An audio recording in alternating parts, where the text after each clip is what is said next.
Welcome to Salcedo Paranormal. It is Monday, February 7th, 2022, and today I'll be sharing true paranormal stories from the web. I had planned to do a call-in show, but I was having some issues with the recording software that I used to do that, so we're going to have to wait for that until next week as far as the call-in show. Hoping that things will be fixed, hopefully by tomorrow night. We'll see how it goes. But anyway, thank you all for listening.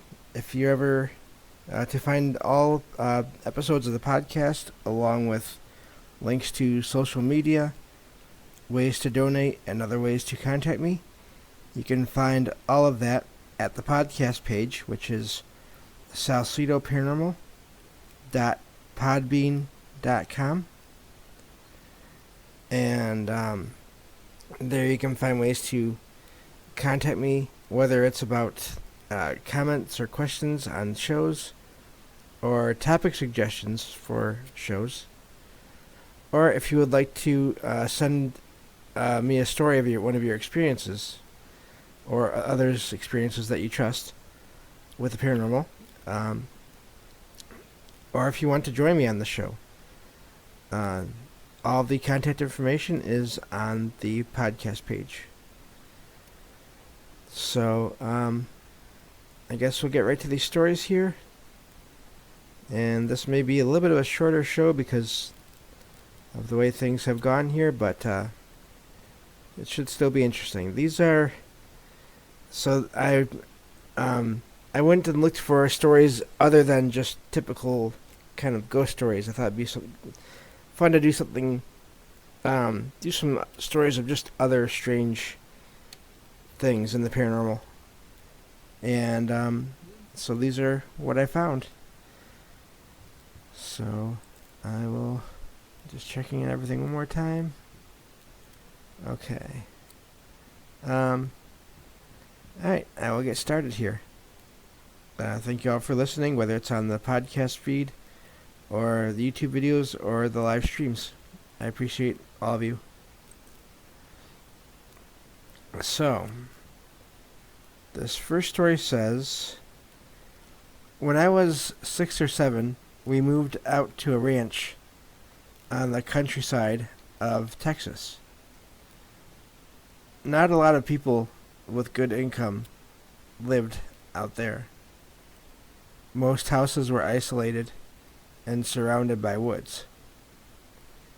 My mom and stepdad decided to rent this house because the rent was cheap. No indoor plumbing or central air. A lot of low-income families lived out here. There was a family that lived next to us. They had 6 kids, all girls, and 2 adults. They were also low income and often didn't have much to eat. My mom would often help them out with food, and in return, the kids would come over and help my mom clean the house. This one day, they came over and ate dinner with us and helped my mom clean. Me and the youngest girl, that was about my age, fell asleep on my bed. After a while, my mom woke us up because it was getting late. And I guess this means the neighbor's daughter, she needed to go home. Her sisters had left her behind because they didn't want to wake her up. Seems strange, but okay. It was a good walk to her home, as there was a dirt road leading to our house to get to hers. My mom was going to send my brother to walk her, but I said, please, can I walk her home? As we were friends, my mom said yes. So I then walked her to the gate, and we departed. I started on my way home, when out of nowhere, she comes running behind me, crying. She throws herself at me and pulls me down by the shoulders. I ask her what's wrong. What happened?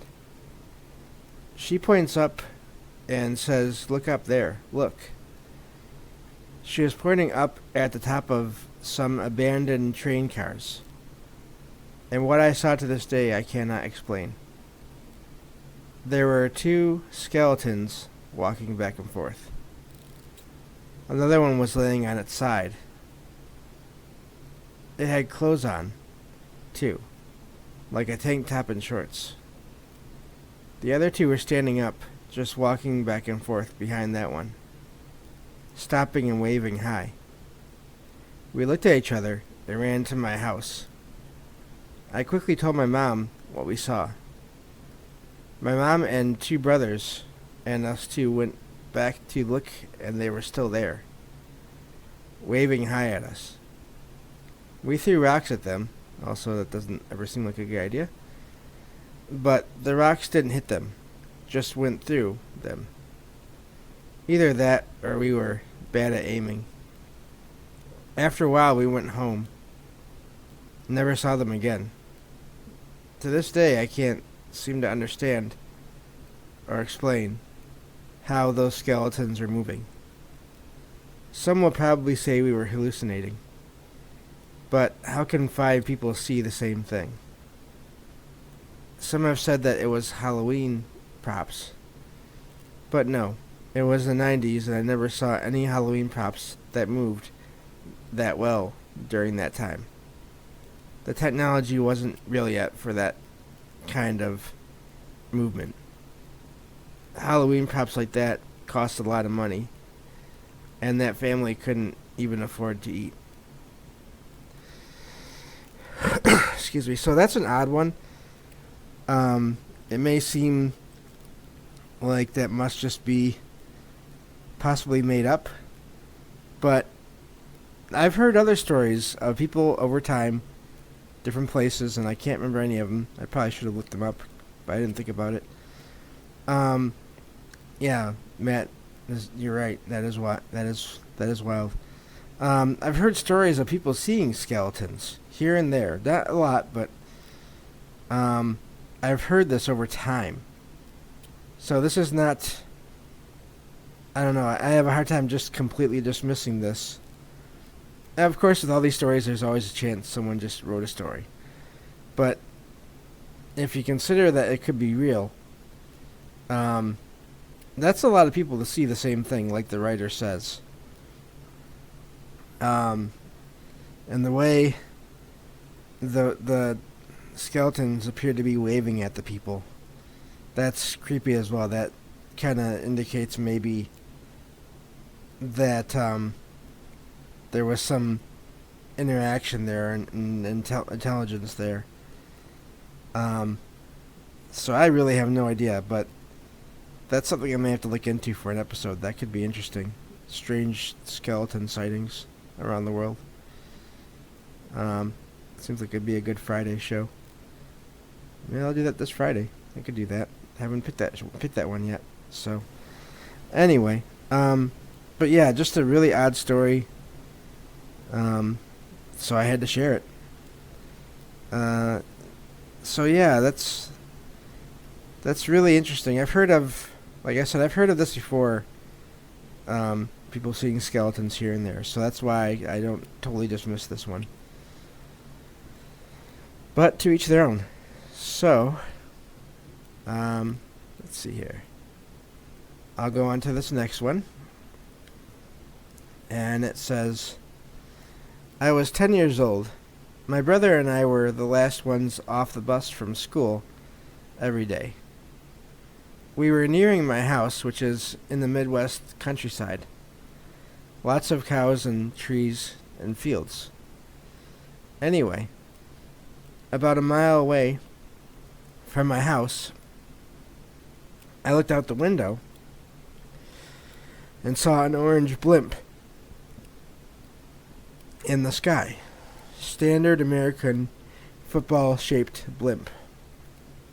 Surprisingly, I didn't think anything of it, because a day or so beforehand, me and a bunch of kids at recess saw a blue blimp in the sky.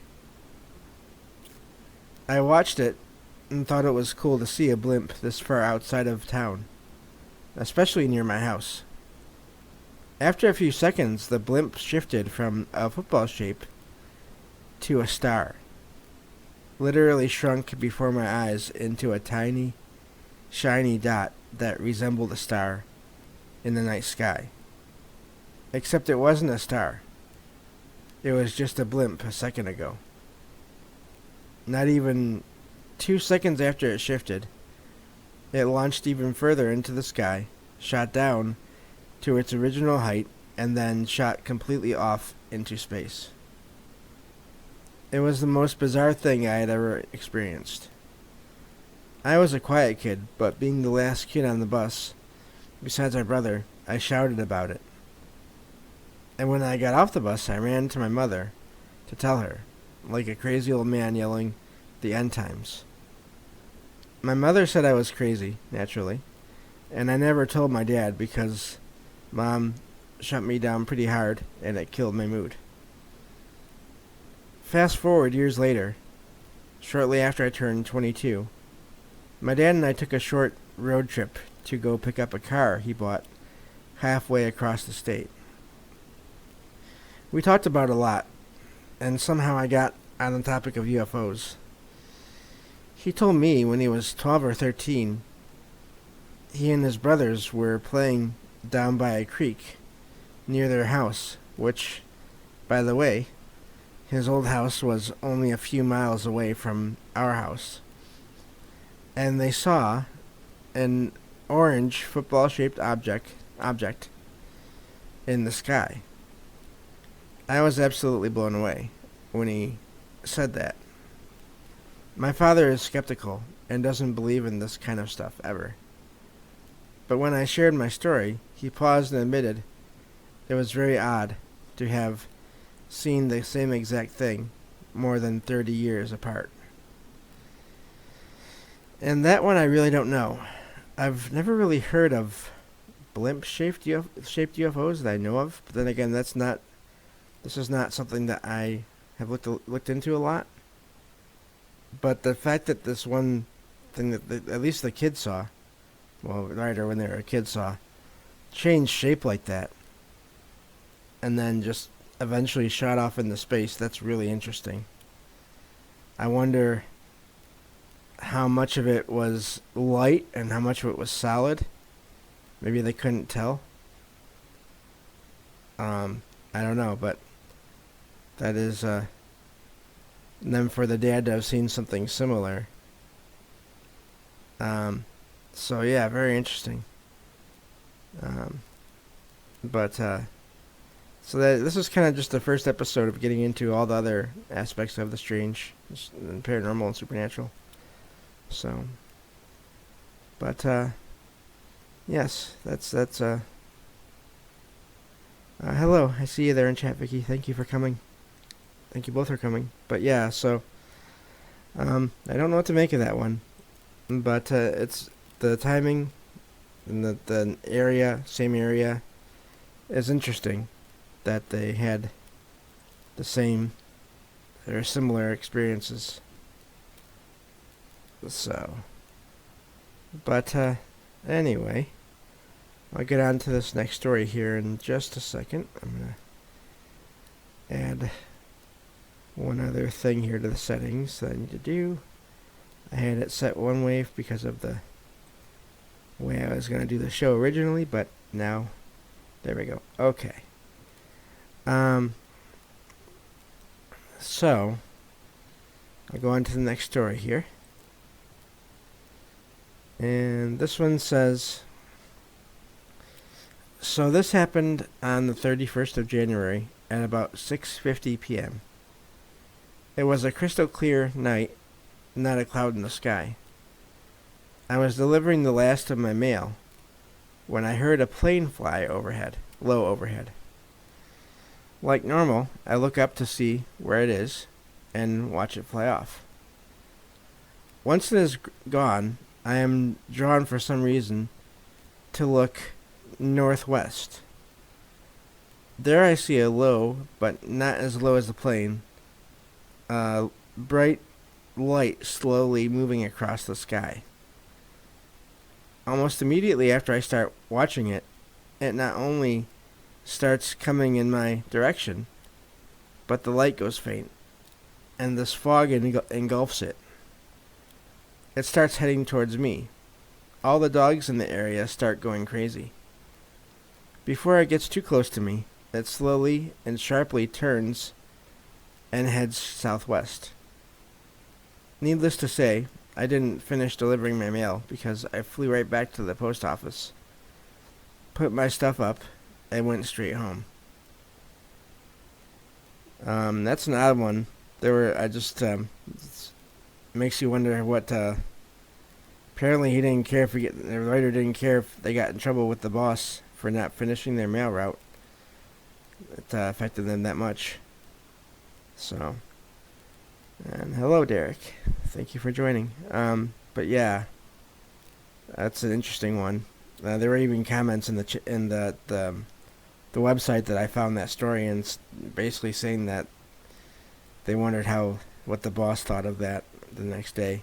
So, but sometimes if you see something strange enough, it can surprise you, and you maybe just don't quite care that much about what happens after. Yeah, yes. Derek says that adds credibility when people don't care about the consequences. Because yeah, that's a job. I mean, they're supposed to deliver mail, I'm guessing, and they didn't do it, and so that shook them up quite a bit. So, let's see here. Okay. Go on to the next one here. This one says, a few days ago I heard a sound of an airplane, really loud. I looked up at the window because what if the plane was falling? But what I saw was a red ball, really big. At first I thought it was the airplane on fire because of the sound, but then I realized it didn't seem like fire, but a light, and I didn't see the airplane parts, like wings, or the rest of them. It was just a really big red light, with a really loud airplane sound.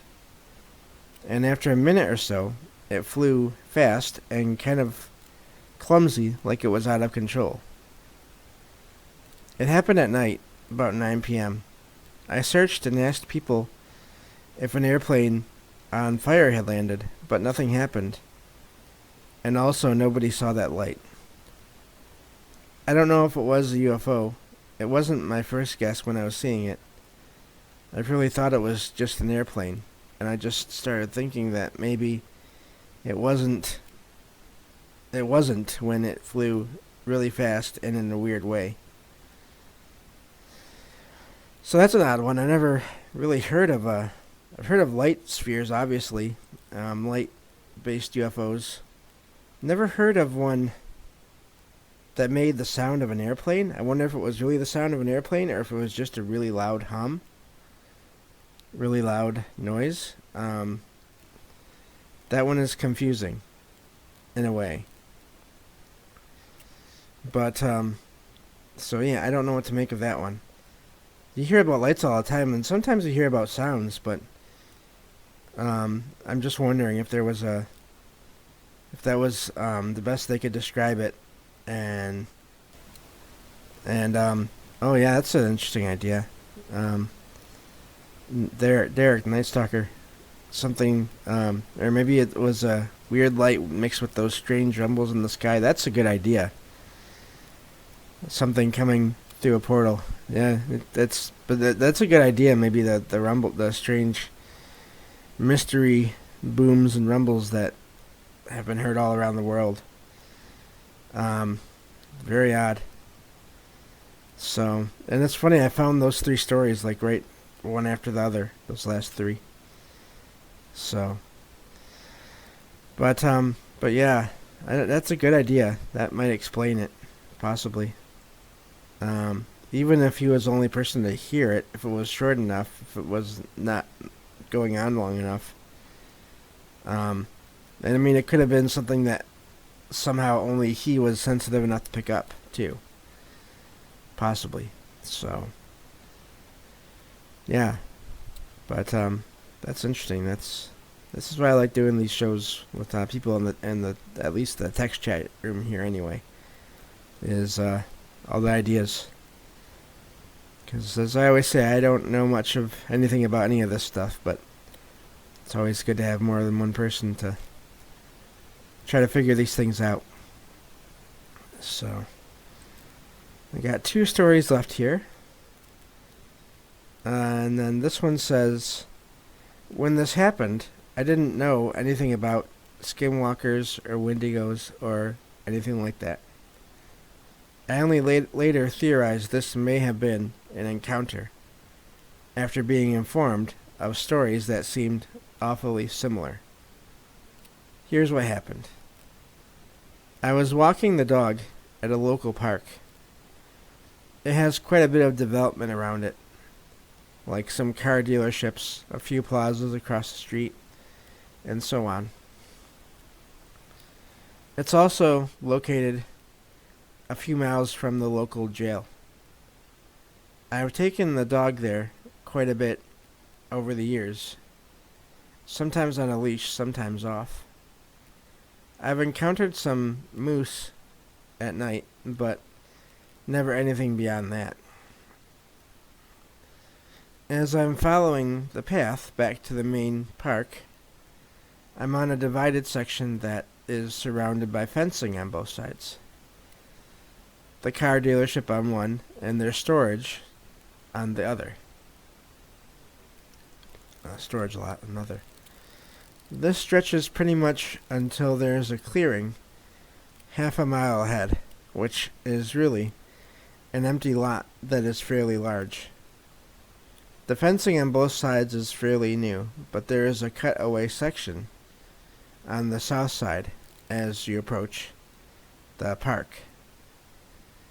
We're walking west, passing all the dealerships, coming to the clearing where the fencing ends, and the big lot opens up, and I see a Native American fellow walking towards me. He was wearing all black. I think he also had a hat on, fairly skinny, with long hair. He kind of had a smile or a smirk on his face, but overall didn't give me any type of vibe or feeling.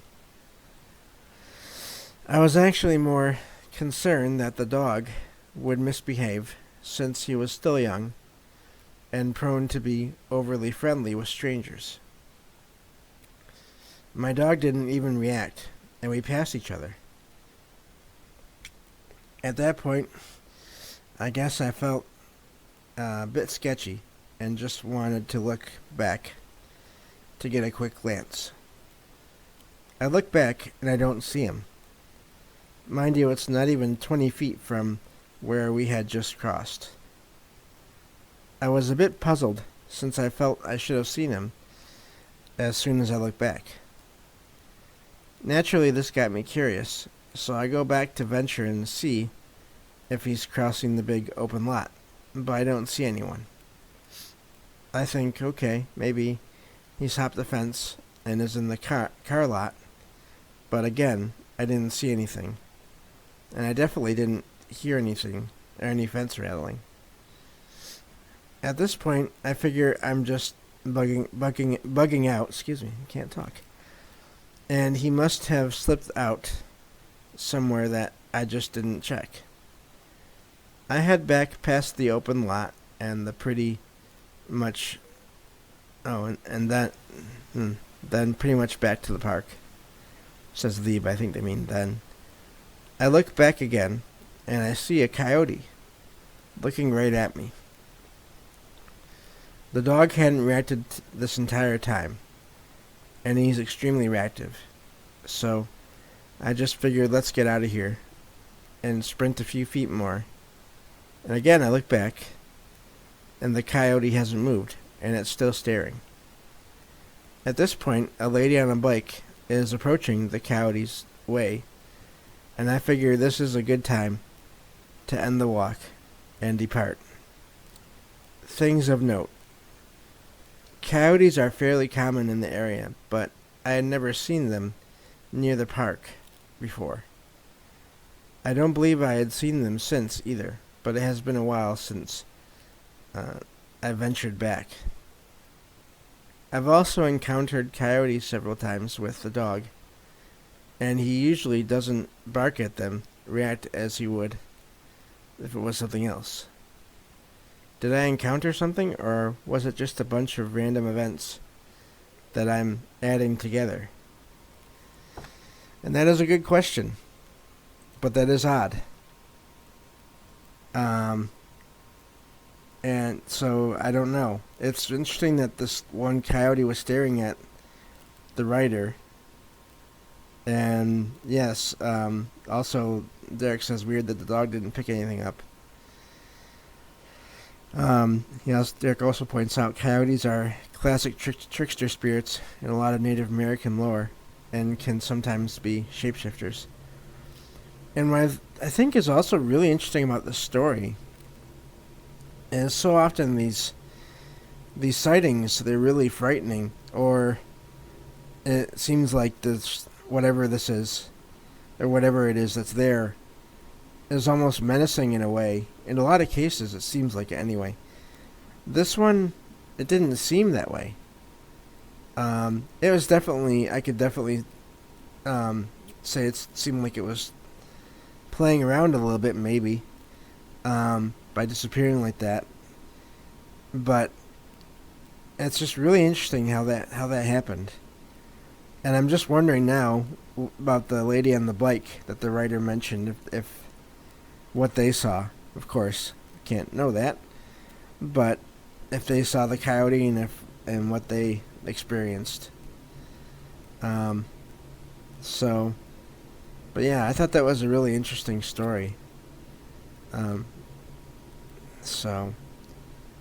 Very, very strange, the way the dog didn't react to any of that. But maybe I wonder if that could possibly be because whatever this was didn't make any threatening moves towards them. If that could have something to do with it, I don't know. But yeah. So anyway, we have one more story here I can share. This one says, I live on a few acres in Oklahoma. The walk from my door to the road isn't that far, but there's a large gate that you have to open in order to walk around. As I was taking the trash out, walking around the gate, pulling the trash can behind me, and then setting it in its spot, directly across the road, there is nothing but woods. When I say there was woods, I mean very dense, compacted, can't walk through them woods. The moment the trash can came to a stop, I heard this loud, cracking bush stomping sound. It sounded like a human, full speed, rushing through the dense trees and twigs, full throttle towards me. It all happened within a matter of 10 seconds. I was so frozen with fear, I couldn't move. The noise got closer and louder, and closer and louder. Then, when I'm expecting a full human or bear to pop out of the black trees, there was nothing. The noise came all the way to the edge of the tree line. I snapped out of the fear and quickly walked back around my gate, locked it, and went to my house. But I could feel something staring at me. I was too afraid to look back because of what I might see. So that's where that one ends. Seems like it's always hard to say because the first thing I want to go to is Bigfoot, possibly. But she never saw anything. Therefore, why did I say she? I guess I'm thinking about the lady on the bike in the last story. The writer never saw anything. So we have no idea what it was. But that's really interesting that they had that feeling like they were being watched. I wonder if bears give off that feeling of when they're watching you, if you can feel that, or if that's more of a paranormal thing. That's something I don't really know.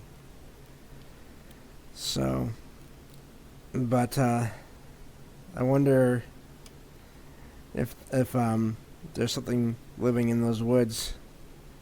I mean, you hear about different cryptids getting into garbage sometimes. Maybe that had something to do with it. I don't know. But yeah, very interesting. I thought that was a fun batch of stories for today. Just to get into, like I said, all the rest of the paranormal. I kind of like doing this. I think I'm going to do this every Monday. And then, of course, we'll still, once everything gets to be working, we'll still let people call in. But I kind of like this. I think this will be fun on Mondays to just find these stories of things other than traditional ghost stories, and then share them and talk about them.